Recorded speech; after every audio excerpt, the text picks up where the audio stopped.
and own your power. I love that. Look around the room. You'll see that you're not so alone after all, and that unconfidence could look like any of us. Maybe your whole life you have been told that the best wins, but I'm telling you right now that the best known will win.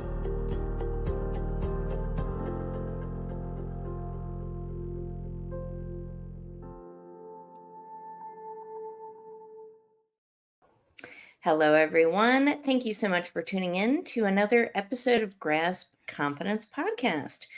Now, Keith Wright is a special guest, and he's our guest today, but he's a special guest because this is his second appearance on this podcast. So, round of applause, Keith. You made it to two whole episodes. I know. You're very generous to me, Tara. And now that everybody's heard your accent, they know where you're from. Yes, Keith, thank you so much for being a guest on our show again. And I would love for you to just recap and reintroduce yourself to us one more time. Yeah, no problem at all. Yeah, so I am a procurement and business strategy consultant. So I've been working typically in and around the building industry for about 30 years. And I've been on a bit of a wild ride. So the last 3 years, I've operated as a consultant. I had a long corporate career. And in 2021, took the brave decision to go and do something different. Same but different. So different in the sense of I went out on my own. The same in terms of it's still procurement strategy, category management, and kind of doing all the things that I really enjoyed in my corporate career, but without potentially all the red tape and kind of nonsense that I was putting up with for so many years. So since we last spoke, an awful lot's happened, probably for both of us. I'm sure we'll get into that. But yeah, really, really, really pleased to be here again and honoured that I'm the second guest. I mean, come on. I'll be getting a knighthood from you soon, Tara. That's so exciting. I know. I'm doing it, right? On each side.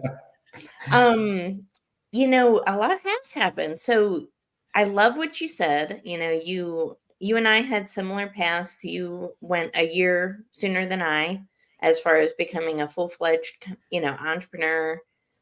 And we had red tape. And part of the reason we wanted to start our own business and do our own thing is one, probably to see just what's possible, what we're capable of. But then two, because we wanted that freedom, it sounds like, right? To do our own thing and experiment. But since then, you've also written a book and it just got published. I would love to hear more about your book. It did. So I have it. Here it is. It's not the only copy, by the way. There are lots of other copies available in all good bookstores and on Amazon. It's been pretty cool. I mean, it's interesting because I started writing it in December 2020, actually. One of the things that, we've talked about this before, but the power of consistency. And I just chipped away. So about 3 months it took me to kind of get most of what was in this little head of mine out onto paper, and then kind of went through probably actually most of 22, iterating it, beta readers, refining it. Eventually got a really good kind of contact through my network that helped me bring it to life, really. And I was so excited that in May this year, I think actually on your birthday, I also I would love to say it was because of your birthday, but it was also a pivotal moment. It was 3 years since I started the company. It was also my late dad's birthday. So it was kind of really poignant that I launched this book. And it's just been awesome. I mean, it's been so incredible. I sort of still pinch myself that I've got this book out there, and it is effectively a playbook, a guide, a process to how to do, as it says, the power of professional procurement. So kind of all the good, the bad, and the ugly that I've learned across all of those many years, great bosses, not so good bosses, great experiences, different businesses, different experiences from all sorts of things around the world, and been able to really bring this into this 3-step approach called the ACE method, which is analyze, create, and execute, which is all about effectively understanding your business, creating a plan, and then delivering it and executing it to the best possible way. So it's been really cool. And yeah, what we're kind of 2 months into it sort of being out in university. It's now sold in 7 countries, which I still pinch myself. I knew my mum would buy it. I mean, I probably bought it for her, if I'm honest, in the UK. So I knew I'd have one fan in the UK. But then, some contacts in the US, in Canada. Somebody bought it in Japan last week. It's gone into Germany. It's gone into Spain. So yeah, really humbling that it's kind of gone into places I never thought I knew anybody, let alone someone that would invest and buy a copy of my book. So yeah, still pinching myself really that it's out there. That is so cool. It's funny, the journey of an author, right? And now that you've written your book, you can really appreciate this. When you're writing the book, we don't always know who's going to read it, right? We don't know who it's going to reach. We certainly don't imagine, especially for a first-time author, that it's going to go into countries we've never been to, right? Yeah. And it's kind of unreal. Like, especially when you start getting your reviews in, to see people from other countries holding up your book, and there they are in their country, in their land, and they're resonating with your words in your book. It's almost out of body, right? Yeah.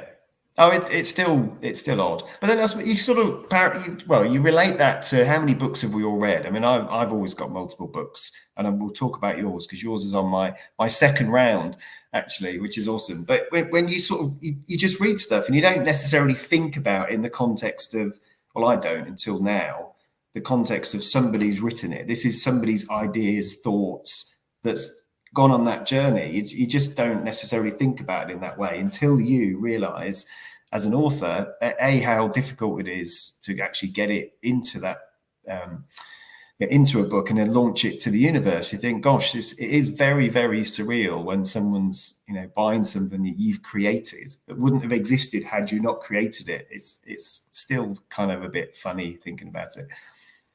It is, but it's so cool. It's really building a legacy, right?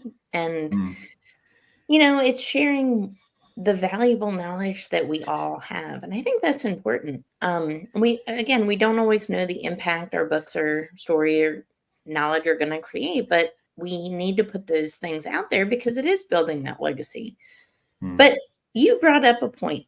So last year in September 2023, shortly after I published my book, you bought it. And per the advice in the book, you start gratitude journaling. So I want to talk about this because we're almost a year later into this. So this is kind of a unintended, fun project that we didn't know either of us were undertaking, especially probably you when you read my book. But you started gratitude journaling back then. And I'm kind of curious, as you've evolved, and you said it was your second time now reading the book. So as you've kind of personally evolved, as you have gone on your gratitude journey, I would be just really curious from a reader's perspective, how it changed your life.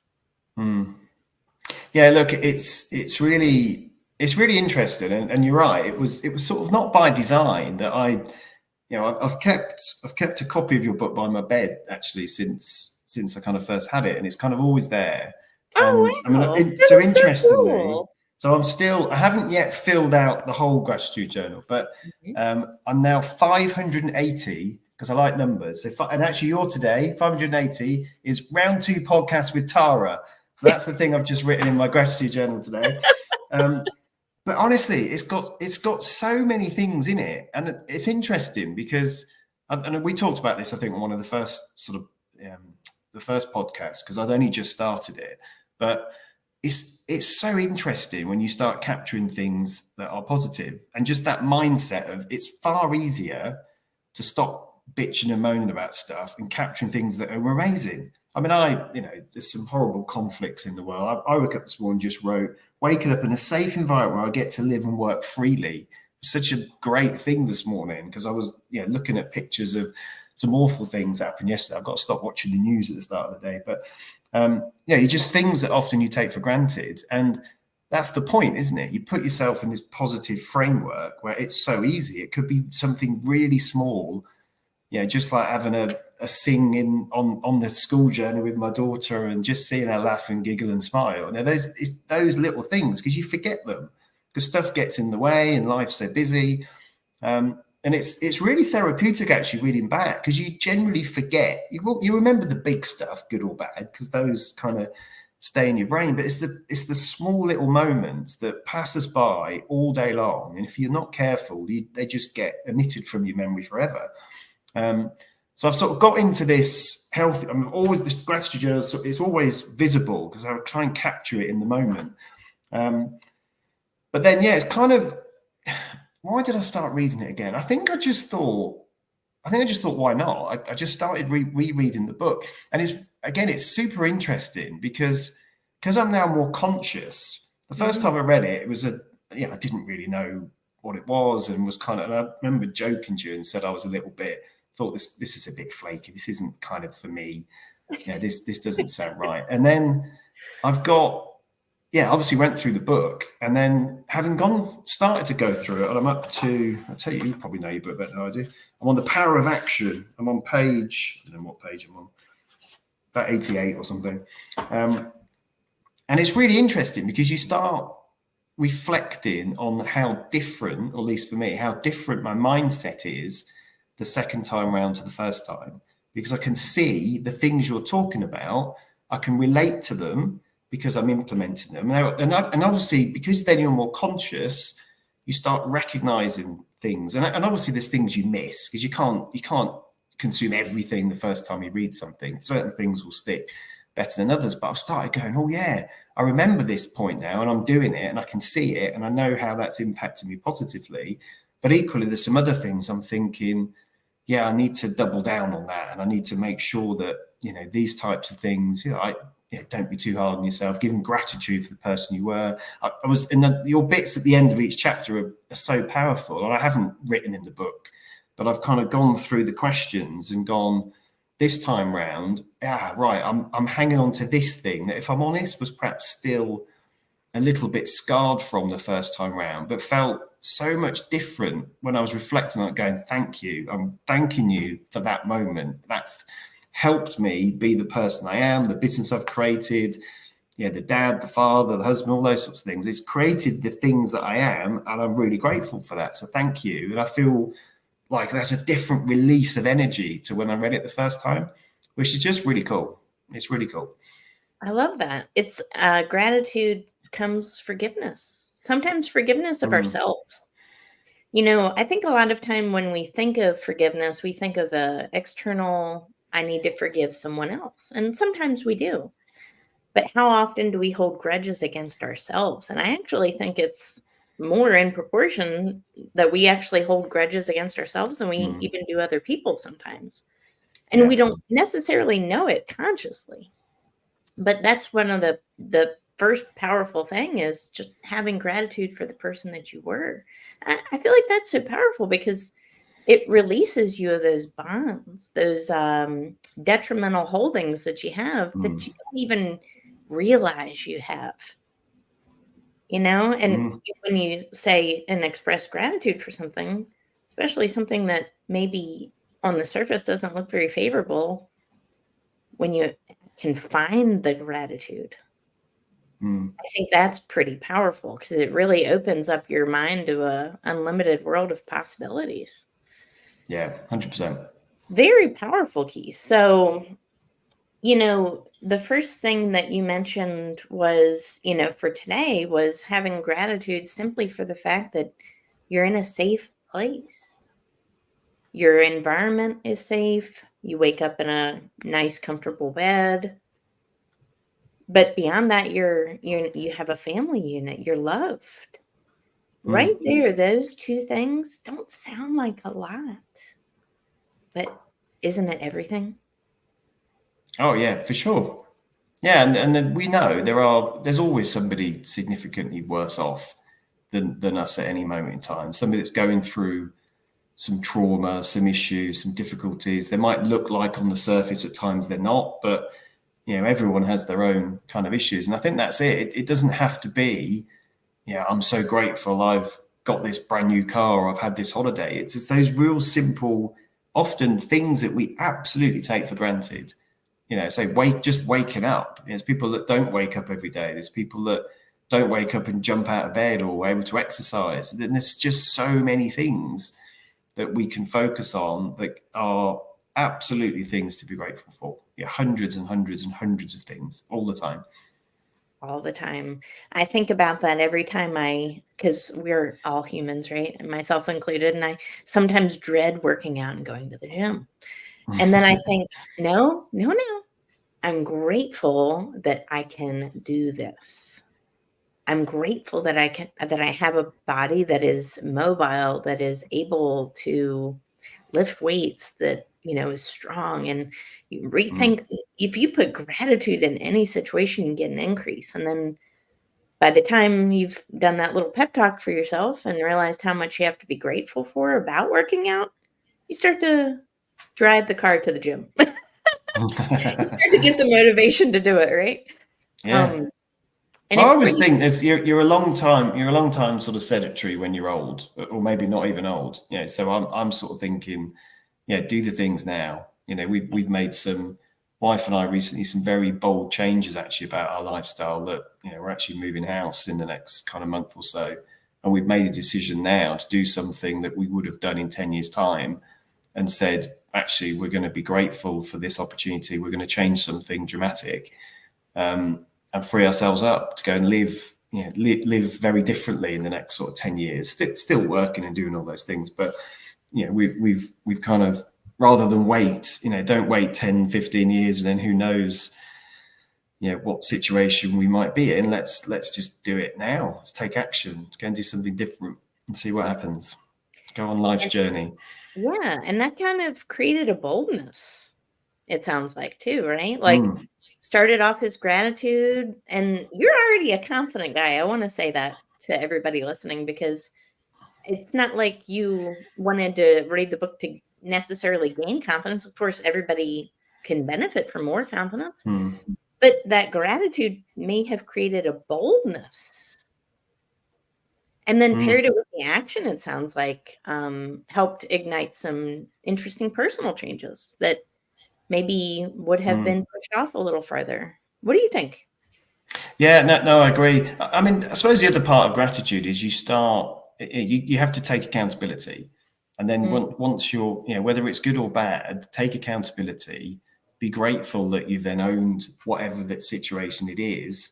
And then, as I said, like we talked about, wife and I, well, who's responsible? Well, we are. Life doesn't happen to you. What it will do if you let it, you have to take control of life. There's only one or two people that can fix it. There's only really you that can fix your own life to a certain degree. So, we took some, as I said, some bold decisions to do some different stuff, and took accountability and ownership, and said, well, let's do this. Let's go and see what happens and see where this takes us. But I do think it comes back to, that ultimately it is challenging it, owning it, being grateful for the things that you're presented, and then, as I said, go and be bold and go and do something that's different, rather than just sit there moaning about the same old stuff every single day and never do anything about it. And it's interesting once you start practicing this gratitude and these 5 steps of the book, and they're not hard steps, but it's something that's a continual thing. I mention this all the time. It's not that, check the box, you've done gratitude, check the box, you've done responsibility, action, site, purpose, whatever. It's a continual progression, and every single day it's something to work towards. And you don't ever finish gratitude, right? It's not anything that you can finish. It's something that you develop a relationship with. Right. Yeah. And recently you have done something incredible. Tell us about the walk that you recently did, because my feet were hurting just watching your stories on LinkedIn. But I would love to know a little bit more about that. Yeah, well, I mean, I chair a charity in my sort of local community. It's a charity that's very special, and we look after or help and support families that are often just going through a bit of a tough time. And we have some volunteers that go and do one-to-one help and support in their homes. Really all about making sure the family can deal with things that have been thrown at them. And it's our 30th year this year. So we're having a celebration. We just had our AGM actually last week. We had a bit of a celebration around, what a great year we've had, and importantly, the role we have in our community. So it started as 30. It's got to be 30 miles. So I thought initially I'm going to get 10 people. Actually, I was going to have 30 people to do a mile. And I thought actually that sounds quite complex. Although I'm in supply chain, that sounds quite complex. Maybe I'll get 10 people to do 3 miles. And then it ended up with, why don't I just do 30 miles and people can just tag along? And it was only when I plotted them out and thought 30 miles is quite long, actually. It's quite a long distance as I was sort of looping through the villages near where I am. So yes, I set off at 7:45 a week last Sunday and got home at 5 in the evening. So 9 hours and 11 minutes. Of walking and did 30 miles. If you're interested, 62,000 steps and about 3,000 calories. So it probably just about got rid of the Lucozade and Red Bull and crap I was eating throughout the day to keep me going. My legs have just about returned to normal. I did my first workout since that Sunday yesterday, and I still couldn't jump particularly well with the calves. But it was amazing. I mean, I think I raised about 850 pounds or something, which about 40 plus people supported me. And yes, if nothing else, it's raised a lot of interest in terms of the community. I've had sponsors from various different places. So it was good. I now know I'd never done a marathon actually. And I realized, I mean, it's a stupid thing to say. I know 30 is more than 26, but it hadn't dawned on me when I got to 26.2 miles that I'd actually just completed a marathon, albeit walking, not running. So that was kind of cool. It's the furthest thing I've ever done in a day other than, on a train or a plane or a car or something. That's quite incredible. I think the most I've ever done was 20-something thousand steps in a day, 25,000, I think. And wow, I was feeling it. So when you had your post, I was like, man, I could feel it in my bones. But you know what? That's the greatest feeling though, after a workout like that. And you just melt, right? You just melt into the bed or in the couch or whatever. But I love, one of my favorite things about you, Keith, is your community mindset. It's your collaborative mindset. It's the ability to look outside yourself, see a need elsewhere, and fill it. And, that's a kind of a rare quality because that's self-leadership. Not enough people see beyond themselves that, to help another person or community member. Was it always that way? Did you always have this collaborative mentality, or would you say that it's been increasing for you? It's a good question. I think I've always had a collaborative mindset. I think, if I'm honest, in the corporate world, I didn't have enough time for myself. Now, I could have, looking back, I think, well, I could have changed that potentially. But then I think the world was a very different place pre-COVID. I think there was a different mindset around the expectations when you were in corporate. I remember thinking, I'm going to work a day at home. And it was almost, oh, what are you up to? Are you sneaking off this month with your day at home? It's just this completely different attitude. Obviously now I kind of work from home all the time, but and I've got a good boss. He's really kind. But now I think one of the things I did when I left corporate, I said, I'm going to set my life up in the way I want it to be. So I made a very conscious decision to think about how I could start giving back. And, it's the most powerful thing, even if you don't give money, giving time, giving resource, giving knowledge, just helping others. And so I kind of set this up. I think the kind of role found me to a certain degree in terms of this, this chair role. And I just gave it a go. But it was interesting though, because I remember early on, and I don't know if I shared this, but my wife and I mean, she's amazing. It supports me an awful lot. And I was talking about, I think I just got a non-exec role in this chair role, Kat, and I was really nervous. And she's like, "What are you worrying about?" And I said, "I don't know. I've never chaired a charity. What if I make a mistake or get it wrong, or I don't want to overpromise and underdeliver or something?" And she was like, "Just go for it." And I thought, stupid. Yeah, you're getting sacked from something that you're volunteering for. I mean, come on, it's like it's not like it's going to change in that sense. And I remember just saying yes. And I think since then, it's just as much as I don't know whether this links back to gratitude and risk taking, but fear can get in the way of so much. I mean, you're a shining example of someone that's kind of put fear firmly behind her, and you've changed your course so dramatically.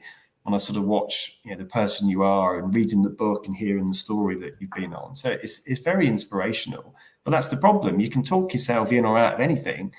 And sometimes that ability just to say yes and just see what happens. And in my case, that collaboration thing and giving back in community, I think it was always there. I just allowed other things to dictate my life rather than me say, look, it's my life, it's my time, I'm going to establish. And sometimes it's tricky, I mean, I have weeks where I think, I don't know how I'm going to fit all this in this week. There's an awful lot, and you just have to sort of do your best and prioritize things in a way that enables you to get it all done. But it is amazing. It's very powerful when you do it. But I suppose I've perhaps not really reflected on it. I suppose that's one of those things when you're busy, you just kind of, you can plow on at 100 miles an hour. I mean, I've even got my little whiteboard here, and I've got my big goals for the year, and I've ticked off like 4 of them already. Like get the book out, do an international sort of speaking gig, and these sorts of things. And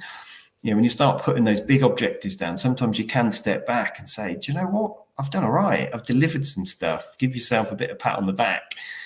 I don't know whether it's a human thing or a British thing, or you often just say, well, it's just what you do. You just carry on. You don't really think about the impact you're necessarily having. You're just sort of cracking on to the next thing, to the next thing, to the next thing.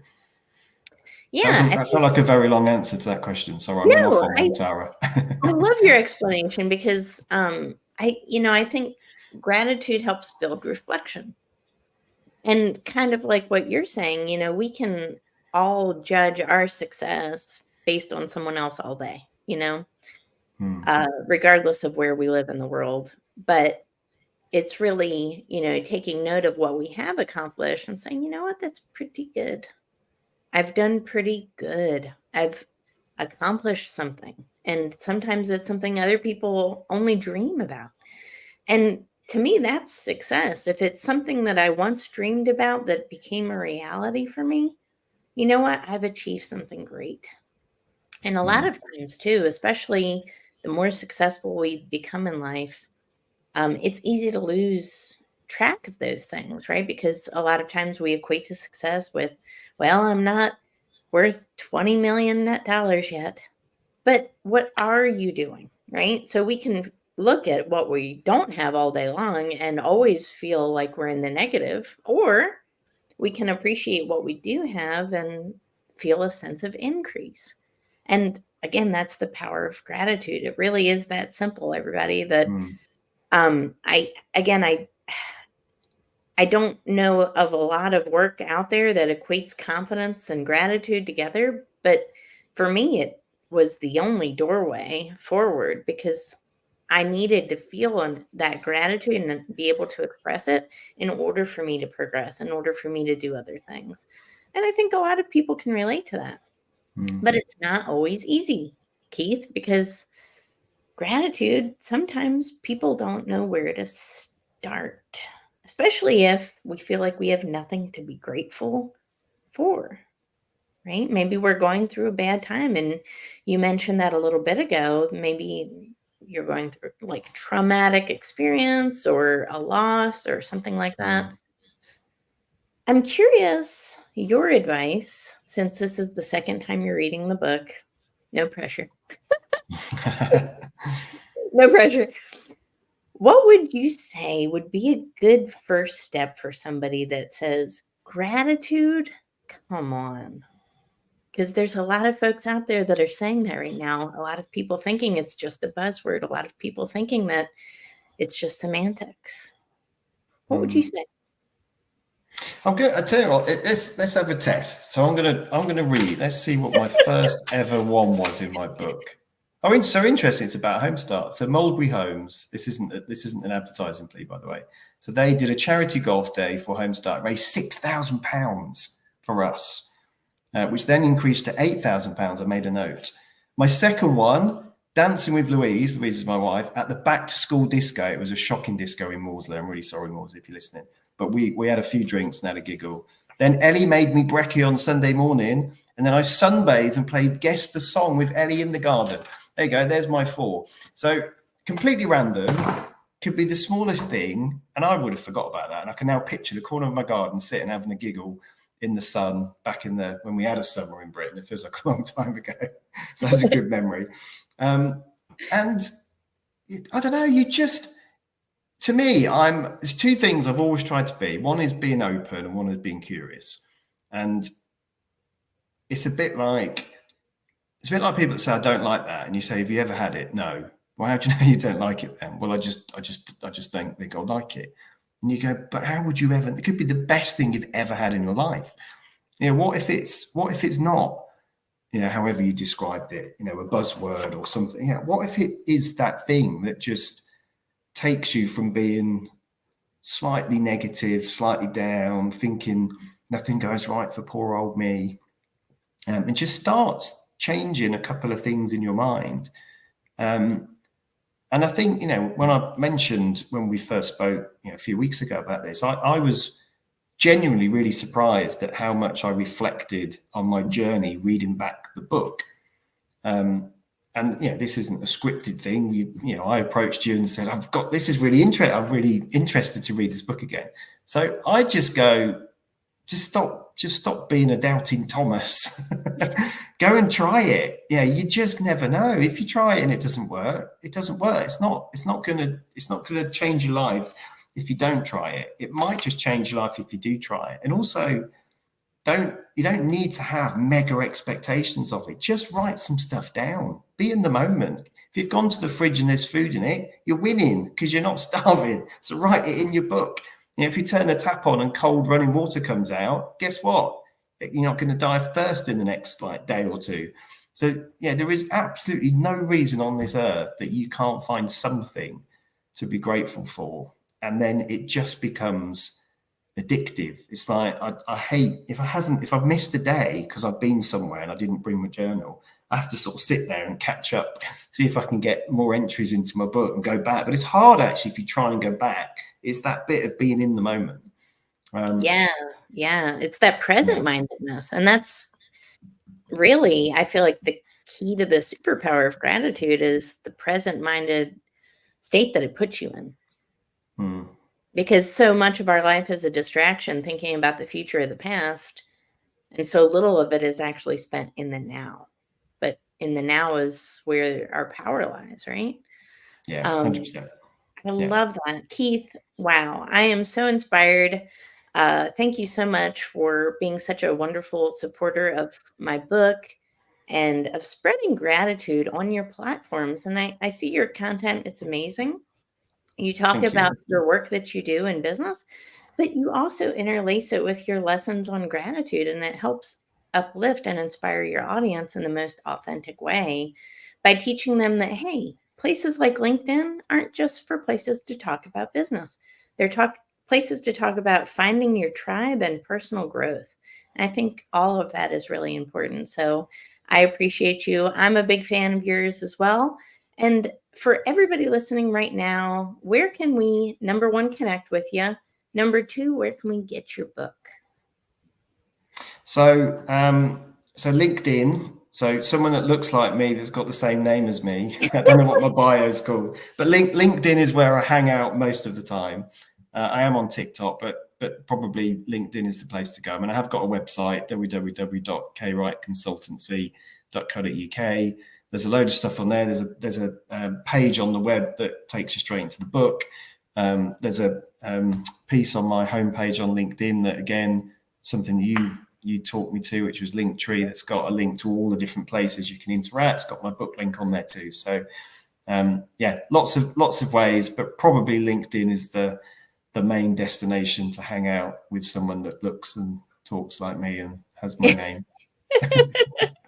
You'll know him when you see him, guys. Yeah. Keith, great. But thank you so much, Keith, for being a guest on the show. And again, this is season 3 capping off.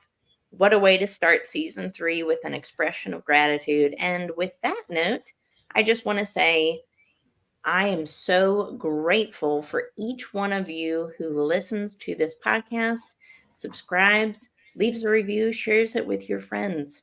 My goal is to help spread confidence to the world, and I can only do that with your support. So thank you so much for subscribing and tuning in every single week, and I will catch you on the next episode. Take care.